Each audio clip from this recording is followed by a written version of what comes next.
जन्म मृत्यु के चक्र से कैसे बचे? महर्षि, इसका अर्थ समझ लो। भक्त, क्या मुझे अपनी पत्नी तथा परिवार नहीं त्यागना चाहिए? वे तुम्हें कैसे हानि पहुंचाते हैं? सर्वप्रथम ये जानो कि तुम कौन हो। क्या पत्नी, धन, गृह का त्याग नहीं करना चाहिए? पहले ये जान लो कि संसार क्या है। क्या ये वस्तुएं ही संसार हैं? क्या ऐसे व्यक्ति नहीं हुए जिन्होंने उनके मध्य में रहकर भी साक्षात्कार प्राप्त किया? उसके लिए कौन सी व्यवहारिक साधनाएं करनी होती हैं? ये साधक की योग्यता तथा स्वभाव पर निर्भर करता है। मैं मूर्ति पूजा करता हूं, इसे करते रहो। इससे मन एकाग्र होने लगता है। पूर्ण एकाग्रता प्राप्त कर लो, सब कुछ ठीक हो जाएगा। लोग ये समझते हैं कि मोक्ष कहीं अन्यत्र है जिसे प्राप्त करना होगा। ये उनकी भूल है। मोक्ष केवल स्वयं में स्थित आत्मा को जान लेना है। चित्त एकाग्र करो और ये तुम्हें प्राप्त हो जाएगा। संसार अथवा जन्म मरण तो तुम्हारा मन ही है। मेरा चित्त बहुत चंचल है, मुझे क्या करना चाहिए? किसी भी एक वस्तु पर एकाग्र हो जाओ और उस पर डटे रहने का प्रयास करो, सब कुछ ठीक हो जाएगा। मुझे एकाग्र होना कठिन लगता है। अभ्यास करते रहो, तदुपरांत एकाग्रता उसी प्रकार स्वाभाविक हो जाएगी जिस प्रकार की श्वास लेना। तब वो तुम्हारी सफलता का मुकुट होगा। क्या संयम तथा शुद्ध भोजन सहायक नहीं होंगे? हाँ, ये सब उत्तम है। क्या मुझे योग की आवश्यकता नहीं है? ये केवल मन को एकाग्र करने के अतिरिक्त और क्या है? क्या एकाग्रता हेतु अन्य साधनों की आवश्यकता नहीं होती? प्राणायाम आदि ऐसे साधन हैं। क्या ईश्वर का दर्शन संभव नहीं? संभव है। तुम ये वो देखते हो, ईश्वर को क्यों नहीं देखते? केवल ये जान लेना आवश्यक है कि ईश्वर है क्या। ईश्वर को सर्वदा सभी देख रहे हैं, परंतु वे उससे अनभिज्ञ हैं। तुम ये जान लो कि ईश्वर है क्या। मनुष्य उसे देखते हुए भी नहीं देखते हैं, क्योंकि वे ईश्वर को नहीं जानते। क्या मुझे मूर्ति पूजा करते समय मंत्र जाप, उदाहरणार्थ कृष्ण एवं राम का जाप नहीं करना चाहिए? मानसिक जाप बहुत अच्छा है, इससे ध्यान में सहायता मिलती है। जब मन जप से परिचित हो जाता है, तभी तुम यह अनुभव करने में समर्थ होते हो कि वास्तविक पूजा क्या है। यह अपने स्वयं के व्यक्तित्व को अपने इष्ट में खो देना है। क्या परमात्मा हमसे सर्वदा भिन्न है? सामान्यतः लोग ऐसा ही मानते हैं, किंतु यह भूल है। उसे अपने से भिन्न ना मानो, तभी आत्मा तथा परमात्मा की अनन्यता की अनुभूति होगी। क्या ईश्वर के अतिरिक्त गुरु द्वारा मार्गदर्शन आवश्यक नहीं? होना क्या है? विचार करने वाला सर्वदा वो सत्य ही है। अंततो गत्वा वो इस तथ्य की अनुभूति कर लेता है। हम अपने आप को यदाकदा भूल जाते हैं, जैसे कि सुषुप्ति तथा स्वप्नावस्था में, परंतु ईश्वर सर्वदा जागृत है। मूर्ति पूजा के अतिरिक्त क्या गुरु के उपदेश की आवश्यकता नहीं है? बिना उपदेश के तुमने इसे प्रारंभ कैसे किया? पुराणों के सहारे? ठीक है, ईश्वर का ज्ञान या तो तुम्हें कोई व्यक्ति देगा अथवा स्वयं भगवान। दूसरी अवस्था में स्वयं भगवान ही तुम्हारा गुरु हुआ। यह महत्व का नहीं है कि गुरु कौन है। हम भगवान अथवा गुरु से सर्वथा अभिन्न हैं। अंत में व्यक्ति ये जान लेता है कि गुरु ही ईश्वर है। मानव गुरु तथा ईश्वर गुरु में कोई भेद नहीं। यदि हमने पुण्य कार्य किए हैं तो मुझे आशा है सफलता अवश्य मिलेगी। प्रारब्ध के अनुसार ही फल भोगना होगा। भक्त, क्या ज्ञानी गुरु हमें मार्गदर्शन में अत्यधिक सहायक सिद्ध नहीं होगा? महर्षि, हाँ, यदि तुम प्राप्त ज्ञान का आश्रय लेकर साधना करते रहोगे तो तुम्हें गुरु मिल जाएगा जो स्वयं ही तुम्हारी खोज में होगा। भक्त, ऋषियों के योग मार्ग में तथा प्रपत्ति यानी आत्मसमर्पण में कोई अंतर है? महर्षि, ज्ञान मार्ग तथा भक्ति मार्ग यानी प्रपत्ति एक ही है। आत्मसमर्पण से भी साक्षात्कार उसी प्रकार होता है जिस प्रकार आत्मविचार अनुसंधान से। पूर्ण आत्मसमर्पण का अर्थ है मैं मैं देह भाव का पूरी तरह लोप हो जाना।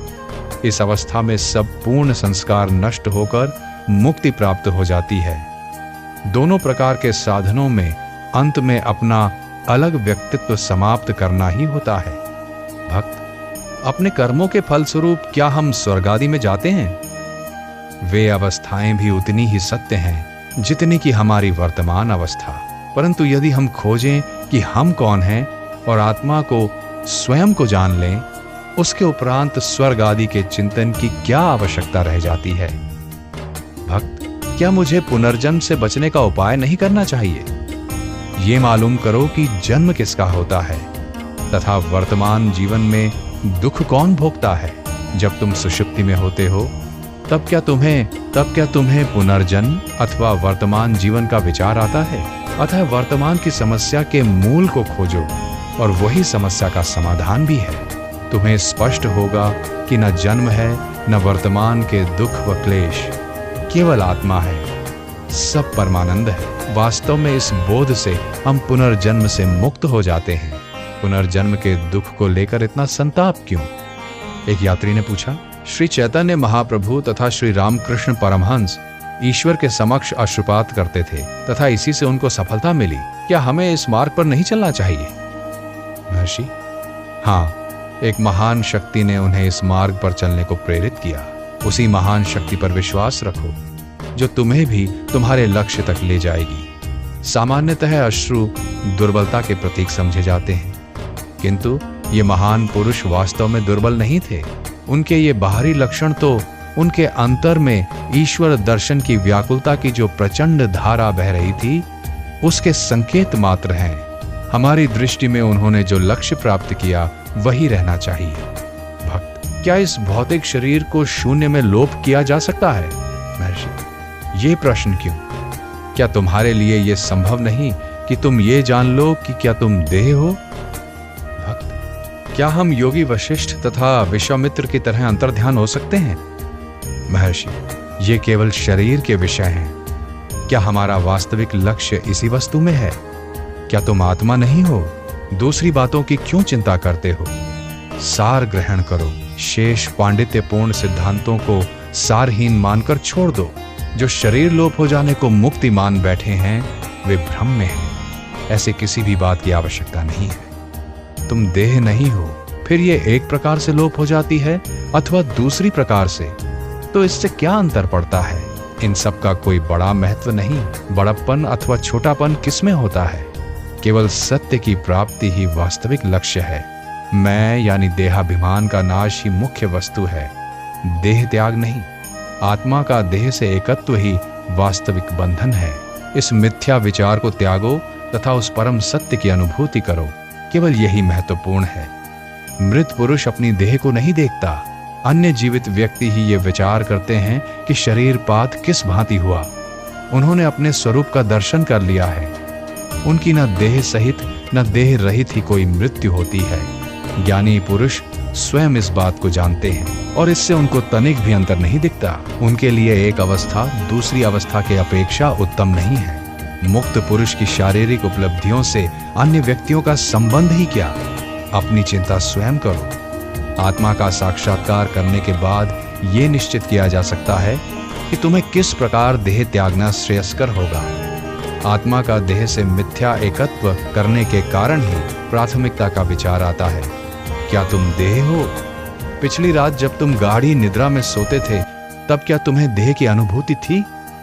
नहीं थी। अब इस क्षण वो क्या है जो तुम्हें दुखी कर रहा है? वो मैं है। इसका निवारण कर लो और आनंद से रहो।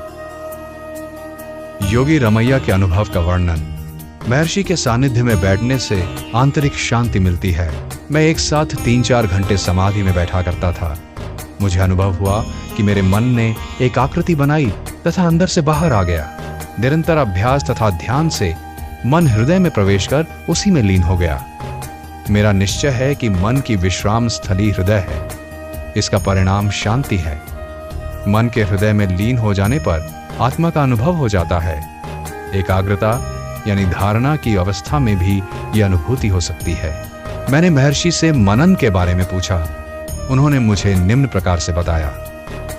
मनुष्य की मृत्यु होने पर चिता निर्माण कर देह को उस पर लिटाते हैं। चिता को अग्नि दी जाती है, त्वचा जलती है, तदुपरांत मांस व अस्थियां तथा सारा शरीर ही जलकर राख बन जाता है।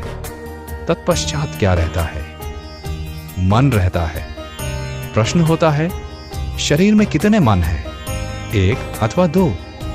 यदि दो होते तो लोग मैं शब्द का प्रयोग क्यों करते, हम शब्द का क्यों नहीं? अतः मन एक ही है। इसकी उत्पत्ति कहां से होती है? इसका स्वरूप क्या है? इस क्रम से खोज करते करते मन का भी लोप हो जाता है। तदुपरांत मैं ही शेष रह जाता है। तब प्रश्न उठता है, मैं कौन हूं? केवल आत्मा? यही मनन है। मैंने इसी क्रम से मनन किया। इस प्रक्रिया से देह वासना नष्ट हो जाती है, अहंकार का लोप हो जाता है, केवल आत्मा प्रकाशित होती है। मन के लय यानी मनोलय करने का एक दूसरा उपाय है सत्पुरुषों का संग। वे समाधि के पूर्ण ज्ञाता हैं। उन्हें आत्म साक्षात्कार स्वाभाविक व सहज रूप से सदैव है। जो उनके साथ रहते हैं वे उनकी कृपा से समाधि का स्वभाव क्रमशः आत्मसात कर लेते हैं। एक शिक्षित यात्री ने द्वैत तथा अद्वैत विषय पर भगवान से प्रश्न किया, महर्षि, देह भाव से युक्त होना ही द्वैत है, देह भाव से रहित होना ही अद्वैत है। 13 अगस्त 1936। उत्तर भारत की एक ऊंचे घराने की एक विशिष्ट महिला अपने निजी सचिव के साथ दोपहर को आई। कुछ क्षणों की प्रतीक्षा के बाद महर्षि जब भोजनोपरांत कक्ष में पधारे तो उसने प्रश्न किया, महाराज जी, क्या हम मृतकों को देख सकते हैं? हाँ। क्या योगी हमें उनके दर्शन करा सकते हैं? हाँ, करा सकते हैं, किंतु मुझसे ऐसी आशा न करें, क्योंकि मैं नहीं करा सकता। क्या आप उनको देखते हैं? हाँ, स्वप्न में। क्या हम योग द्वारा लक्ष्य प्राप्त कर सकते हैं? कर सकते हैं। क्या आपने योग पर लिखा है? क्या इस विषय पर आप द्वारा लिखित पुस्तकें हैं? हाँ। किसी ने प्रश्न किया, कर्म क्या है? महर्षि कहते हैं, जिनकी फल प्राप्ति का क्रम प्रारंभ हो चुका है उनको प्रारब्ध कर्म यानी भूतकाल के कर्म कहते हैं। जो जमा हैं और जिनकी फल प्राप्ति आगे होगी वे संचित कर्म कहे जाते हैं। अनेक प्रकार के अत्यंत प्रभावशाली संचित कर्म जब अगले जन्म में फल देने लगते हैं तो उन्हें उस जन्म का प्रारब्ध कहा जाता है। वर्तमान में कार्य कर रहे सेवकों में से एक जब सबसे पहले आया तो उसने प्रश्न किया, मोक्ष का क्या मार्ग है? महर्षि ने उत्तर दिया, जो मार्ग अपनाया गया है वही मोक्ष तक ले जाएगा। 22 सितंबर 1936। एक यात्री आर शेषगिरी राव से वार्तालाप करते हुए महर्षि ने बताया कि आत्मज्ञानी ही उत्तम कर्मयोगी हो सकता है। जब कर्तापन का भाव ना रहे तो देखो क्या होता है। श्री शंकर ने अकर्म का आदेश दिया था, किंतु क्या उन्होंने स्वयं भाष्य नहीं लिखे अथवा शास्त्रार्थ नहीं किए? कर्म करना अथवा नहीं करना इस संवाद में मत पड़ो। अपने आप को जान लो, तब देखो कि यह कर्म किसका है, ये किसका है। कर्म को स्वयं होने दो। जब तक कर्तापन का भाव है तब तक उसे अपने कर्मों के फल भोगने ही होंगे। यदि वो अपने को कर्ता नहीं मानता तो उसके लिए कोई कर्म नहीं रहता। जिसने सांसारिक जीवन का त्याग कर दिया है वो सन्यासी है। भक्त। अहम भाव का उदय कैसे हुआ? महर्षि, ये जानना आवश्यक नहीं, वर्तमान को जानो। जब तुम इसे जानते हो तो अन्य काल की चिंता क्यों करते हो? एक भक्त ने पूछा, क्या स्वर्ग तथा नरक हैं? महर्षि, वहां जाने के लिए कोई अवश्य होना चाहिए। वे स्वप्नवत हैं। हमें स्वप्न में भी समय तथा आकाश का अभाव होता है। सत्य क्या है, स्वप्न या जागृति? भक्त, इसलिए हमें काम, क्रोध आदि से अपने आप को बचाना चाहिए। महर्षि, संकल्पों का त्याग कर दो। अन्य किसी चीज के त्याग की आवश्यकता नहीं। कुछ भी देखने के लिए तुम्हारा होना आवश्यक है। वो आत्मा है। आत्मा नित्य जागृत है। क्या तीर्थ यात्रा आदि लाभदायक हैं? हाँ। आत्मा तक पहुंचने के लिए कौन सा प्रयास आवश्यक है? मैं को नष्ट कर देना चाहिए। आत्मा तक पहुंचना नहीं पड़ता। क्या ऐसा कोई क्षण है जब आत्मा नहीं है? ये नवीन नहीं है। तुम जो हो वो ही रहो। जो नवीन है वो स्थायी नहीं हो सकता। जो सत्य है वही सदैव रहेगा। भक्त पूछता है, एक गुरु का भक्त रहकर भी क्या अन्यों के प्रति आदर किया जा सकता है? गुरु केवल एक ही है, वो शरीरधारी नहीं है। जब तक दुर्बलता हो तब तक शक्ति की सहायता की आवश्यकता रहेगी। भक्त पूछता है, जय कृष्ण मूर्ति के अनुसार किसी गुरु की आवश्यकता नहीं है। महर्षि, उन्होंने ऐसा कैसे जाना? आत्मज्ञान की प्राप्ति के उपरांत ही ऐसा जाना जा सकता है, उससे पूर्व नहीं। भक्त, आपने परम पुरुषार्थ के पश्चात ही यह अवस्था प्राप्त की है। हम निर्बल आत्माएं क्या कर सकते हैं? हम अपनी आत्मा में हैं, हम संसार में नहीं हैं। भक्त, स्वर्ग तथा नरक ये क्या हैं? स्वर्ग तथा नरक तुम्हारे साथ साथ चलते हैं। तुम्हारे काम क्रोध ही इनके जनक हैं, वे स्वप्न तुल्य हैं। भक्त, गीता का कथन है कि यदि भ्रू मध्य में एकाग्र होकर श्वास पर संयम किया जाए तो परम अवस्था प्राप्त होती है। यह कैसे किया जाता है? महर्षि कहते हैं, तुम सदैव आत्मा में हो, आत्मा तक जाना नहीं पड़ता। भ्रू मध्य केवल एक स्थान है जहां एकाग्रता करनी चाहिए। आपने हृदय को उपासना का स्थान कहा था।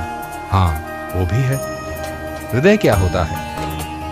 हृदय आत्मा का केंद्र है। आत्मा केंद्रों का केंद्र है।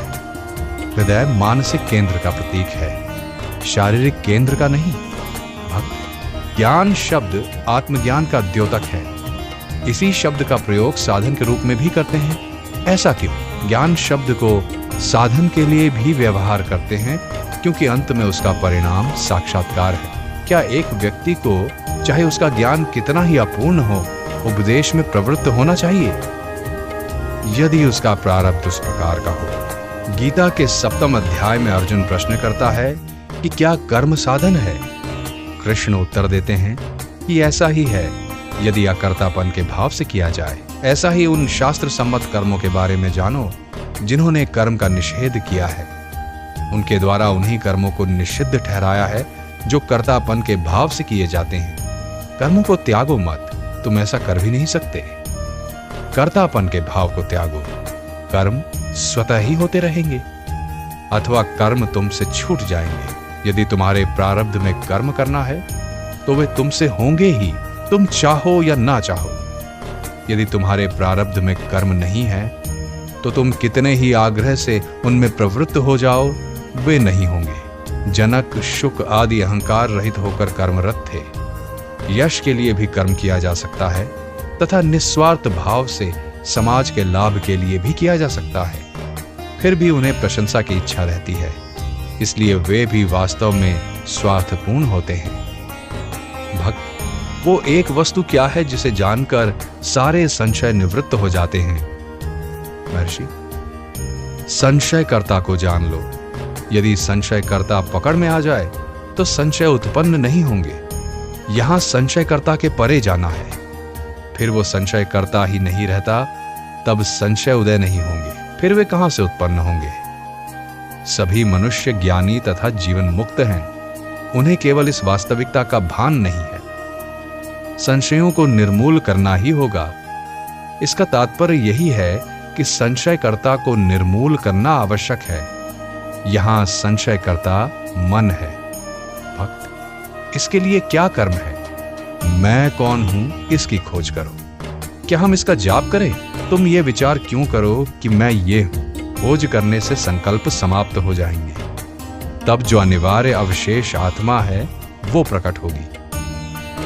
क्या हठ योग आवश्यक है? ये भी एक साधन है। ये सदैव आवश्यक हो ऐसा नहीं है, वो व्यक्ति पर निर्भर करता है। आत्मविचार प्राणायाम से आगे है। योग वशिष्ठ में चूड़ाला शिखध्वज के अहंकार को मारने के लिए आत्मविचार का परामर्श देती है। प्राण अथवा बुद्धि दोनों को ही संयम में रखने से सत्य का साक्षात्कार हो सकता है। हठ योग प्राण का है, आत्मविचार बुद्धि का। भक्त, क्या ज्ञान प्राप्ति के बाद ज्ञानी का कोई व्यक्तित्व रहता है? वो व्यक्तित्व कैसे रह सकता है? सामान्यतः दैनिक जीवन में भी श्रेष्ठ व्यक्ति किसी कार्य के प्रारंभ से पहले आचमन तथा प्राणायाम का निर्देश देते हैं। कर्म चाहे लौकिक हो अथवा पारलौकिक। इससे यह निष्कर्ष निकलता है कि मन की एकाग्रता से ही सफलता प्राप्त होती है। भक्त, मैं नेति नेति यानी ये नहीं का ध्यान करता हूं। महर्षि, नहीं, ये ध्यान नहीं है। स्रोत को खोजो, तुमको स्रोत तक पहुंचना ही है। असत्य मैं देह भाव नष्ट हो जाएगा तथा सत्य मैं यानी आत्म भाव की अनुभूति हो जाएगी। मैं देह भाव, वास्तविक में मैं आत्म भाव से भिन्न नहीं रह सकता। 24 सितंबर 1936 मदनपल्ली से श्री डंकन ग्रीसलैस ने निम्न प्रकार से लिखा। कभी कभी चैतन्य का स्पष्ट प्रकाश दिखाई देता है जिसका केंद्र सामान्य अहम से बाहर है तथा जो सम्मिलित करने वाला प्रतीत होता है। मन को दार्शनिक सिद्धांतों से अलग रखते हुए भगवान हमें किस प्रकार से मार्गदर्शन करेंगे जिससे कि वे प्रकाश हमें प्राप्त हो, स्थिर रहें तथा उनकी वृद्धि हो। क्या इस प्रकार के अनुभवों के अभ्यास के लिए एकांतवास आवश्यक है? श्री भगवान ने उत्तर दिया, अंदर या बाहर किसके लिए है? जब तक दृष्टा एवं दृश्य है वो केवल तभी तक है। फिर ये दोनों किसके लिए हैं? ये दोनों एक होकर केवल दृष्टा रह जाएंगे।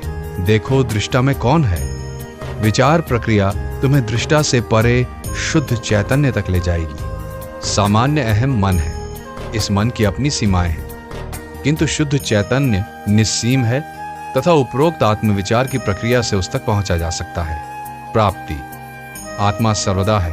आत्म साक्षात्कार के मार्ग की बाधाओं को हटाना है, प्राप्ति को चिरस्थायी रखना।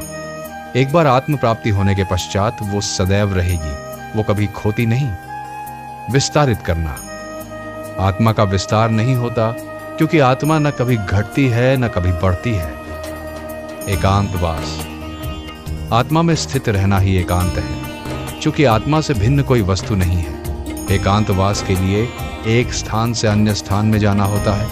आत्मा से भिन्न कहीं कोई भी स्थान नहीं है।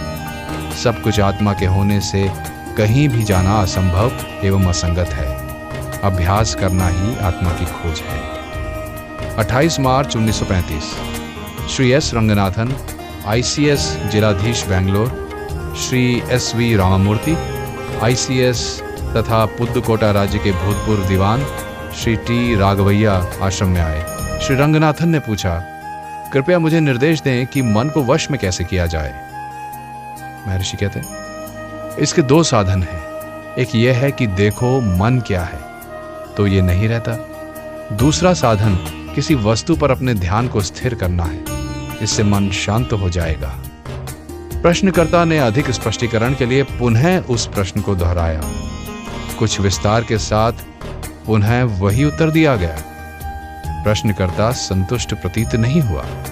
श्री राघवैया, चूंकि हम लोग सांसारिक हैं, कुछ न कुछ व्यथा हमें लगी रहती है और नहीं जानते कि उनसे कैसे छुटकारा पाएं।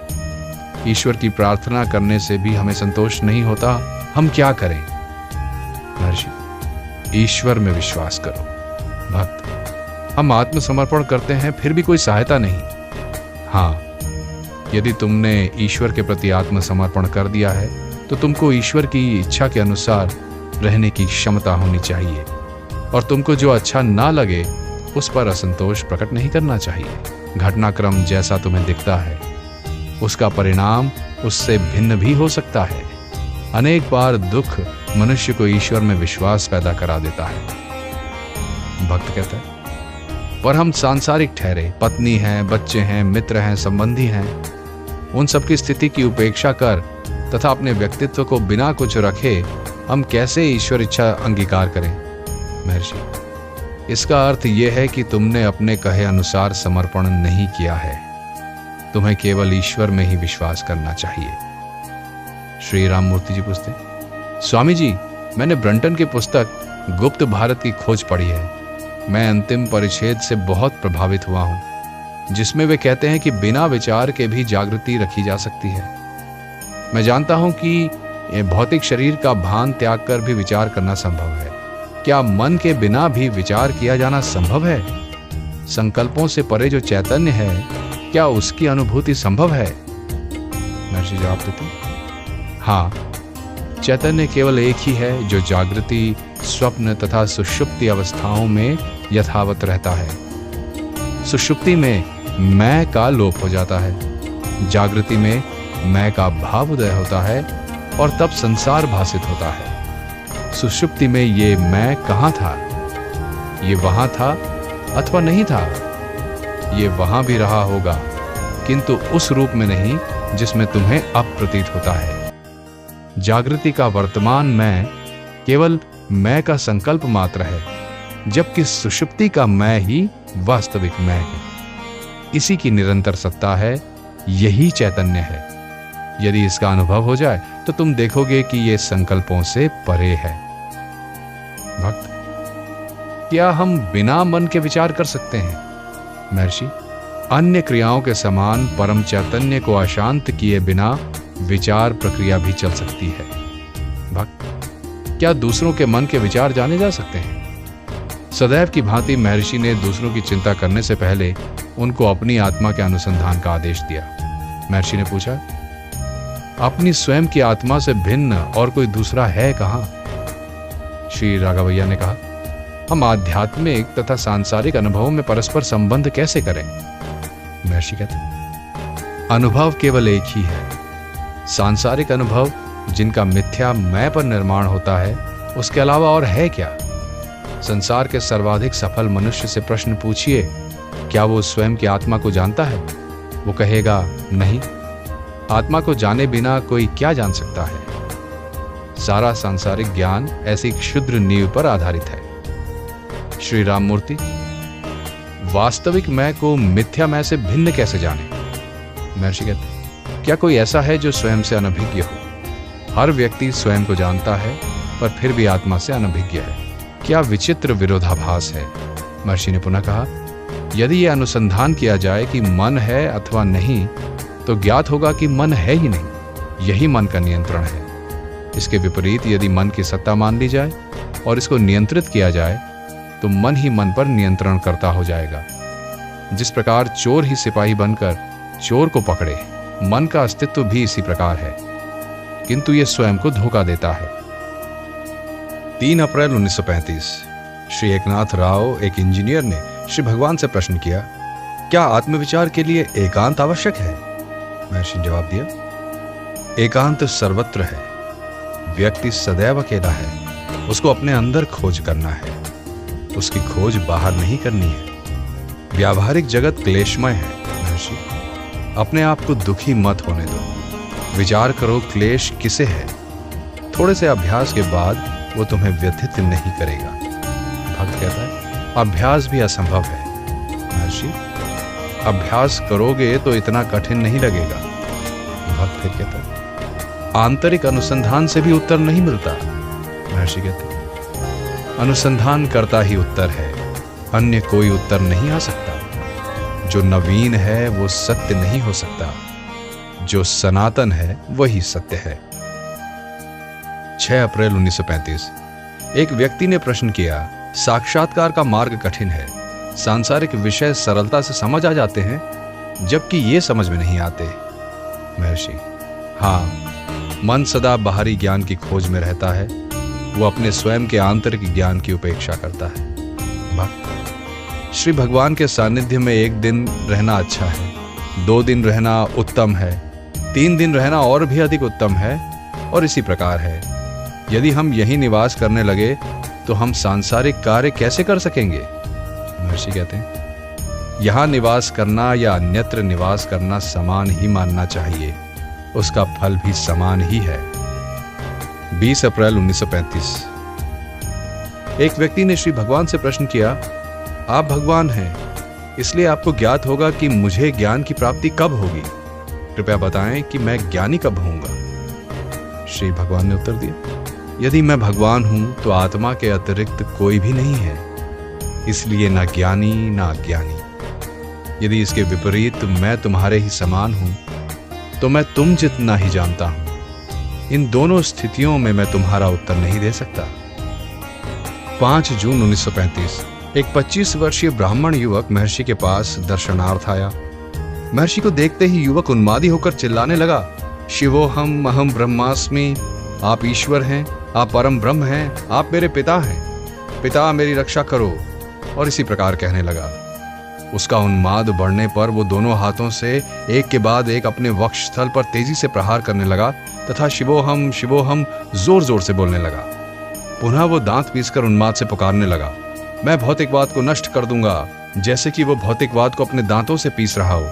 फिर वो बोला, या तो मुझे शक्ति दो, अन्यथा मैं। और इस प्रकार करने लगा जैसे अपना गला घोंट रहा हो। जब उसे अन्य व्यक्तियों द्वारा सावधानी से हटाया गया तो वो महर्षि के समक्ष साष्टांग दंडवत प्रणाम कर बोला, मैं अपने पिता के चरणों में शरण लूंगा।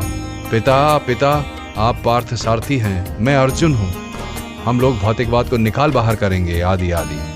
अंत में उसे महर्षि के समीप से हटा दिया गया। उसने स्नान किया, कुछ हल्का जलपान किया तथा कुछ घंटों तक वो कक्ष में शांत बैठा रहा। उसने दोपहर का भोजन नहीं किया। दोपहर के बाद उसे पुनः दौरा पड़ा। तब वो चिल्लाने लगा, यदि अभी कृष्ण आ जाएं तो मैं उनका सिर काट लूं। उसने मुझे नौकरी छोड़ने की सम्मति दी और अब वो मेरी माँ की रक्षा नहीं करते, अथवा वो मेरा सिर ही काट दें। और इसी प्रकार कहने लगा। उसके कुछ घंटों तक शांत रहने के बाद महर्षि ने श्री केएल शर्मा से उनकी अनुबंध की टीका यानी परिशिष्ट से 40 छंद के कुछ अंश पढ़ने को कहा।